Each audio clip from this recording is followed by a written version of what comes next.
Est-ce qu'on apprend mieux dans une classe de 12 ou dans une classe de 24? Est-ce que si on augmente le SMIC, on va augmenter le chômage? Pour répondre à toutes ces questions, il y a l'économétrie.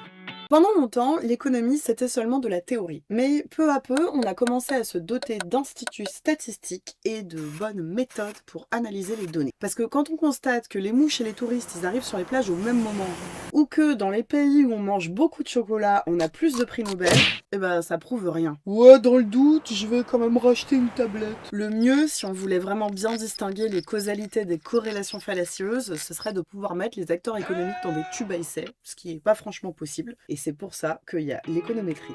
Donc je reprends l'exemple du nombre d'élèves par classe. Est-ce qu'on apprend mieux à 12 ou à 24? Si on compare les classes de 12 et les classes de 24, les élèves s'en sortent mieux dans les classes de 24. Normal, dans mes petites classes. Moi, je regroupe les élèves en difficulté. Comment savoir alors? That is a $1,000,000 question. Donc dans ce cas, on a justement quelque chose qui est très particulier, on va avoir une expérience naturelle. Parce que 24, c'est justement le seuil au-delà duquel on est obligé d'ouvrir une nouvelle classe. On imagine, on a une école avec 24 inscrits tout pile, et là il y a une famille qui vient s'installer avec un petit de 6 ans.